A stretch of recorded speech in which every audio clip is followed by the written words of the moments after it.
When you look at this model, what's your immediate reaction? When I was sent this, I had a interesting reaction to it. I mean, obviously, it's incredible, right? I think objectively, we can say this is a very, very well executed piece, but subjectively, you may or may not like this style. So what are your thoughts when you see a model of this caliber? Write your comments below. I'd love to see the kind of range of thoughts that everyone has, and also it means that I get more engagement on the video.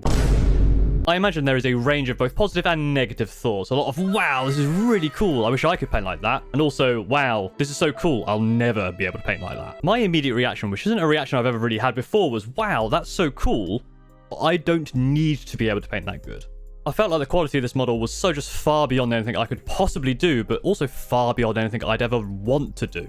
If I was half or a quarter as good at this, I'd be very, very happy. But I still thought it was very, very cool, so it still sparked that inspiration. It was inspirational, but not aspirational. And the thoughts that went through my head are difficult to put into words, but I think there is a point between a piece of work being inspirational and aspirational where a lot of negativity can brew when comparing yourself to others. So to help you understand what the hell I'm going on about, and also to help myself understand what the hell I'm going on about, let's define some terms. When we say something is inspirational or aspirational, what are we talking about? And the best way to define this is using a magical device known as the dictionary. Inspiration is the drawing in of breath or Wait, sorry, that's the wrong definition. Inspiration is the process of being mentally stimulated to do or feel something, especially to do with something creative. Do you remember the show Art Attack, where they showed a bunch of work for some random kids in some random school, and Neil Buchanan then goes, wow, that was really good, what a great idea. Now, sit down and let me show you how a real artist does it. And then he just does something way better. That's inspiration. It's that spark that gets your creative juices flowing, and it can come from many places. It can be something like seeing a great idea, a piece of work or a collection of work sparking your own creative ideas, or it can be a very specific thing, seeing a really cool idea you want to replicate, like when I saw this cloak from my Discord. And sometimes inspiration comes from the weirdest places. Playing SROX again inspired me to create my Vanguard veterans, and random YouTube comments, I guess, technically inspired me to start building Gundams. On the other hand, aspiration is the action or process of drawing in.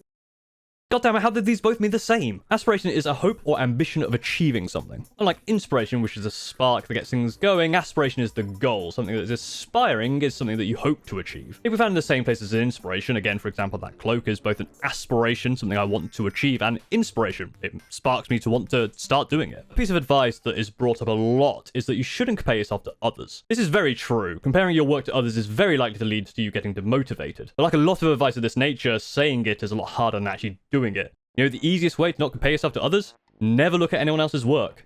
Ever.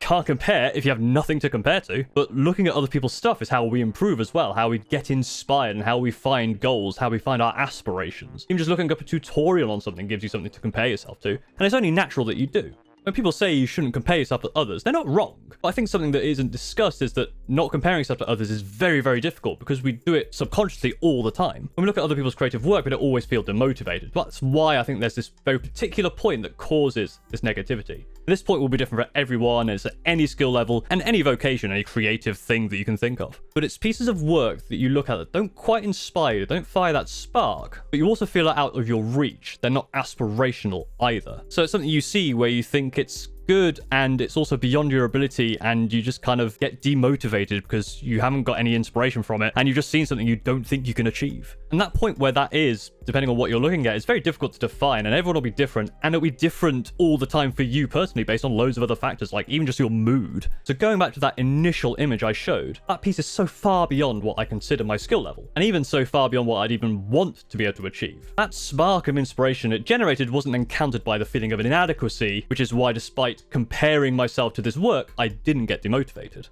Look, I'm no psychologist, so this isn't grounded in any of that fancy research or peer-reviewed study or science, but I hope these ideas make sense to you. I feel like if you could put some logic or reason as to why you think the way you do, you can reason with yourself and maybe avoid some of this negativity and these demotivational thoughts when you do inevitably compare yourself to others. If you see something that starts to make you demotivated because you think you're not good enough, maybe you can use this to kind of logic yourself to say, okay, why is this model not something that I can aspire to or something that's inspiring me? And by kind of logicking your way out of a negativity spiral, potentially you can then move on to find something that does inspire you. Or maybe you even look at the model and then find something in that model that inspires you, because you start looking out for that rather than just trying to compare yourself. You start looking at that model, trying to see what you can get from it. I don't want to be this good. I don't need to be this good to be happy with my achievements, but you never know, one day I might be that good. I might get to that level, but I won't know, and I can't reach that level unless I keep walking along the path. I don't know if that made any sense to you, or if you think I'm just talking a bunch of nonsense, but either way, let me know in the comments below what what you think. I always love reading your comments, and thank you very much for watching. If you did enjoy this, go ahead and like, comment, subscribe, all the good YouTube stuff. Thank you very much for watching. If you did enjoy this, go ahead and like, comment, subscribe, all the good YouTube stuff, and I will see you next time. Thank you very much for watching.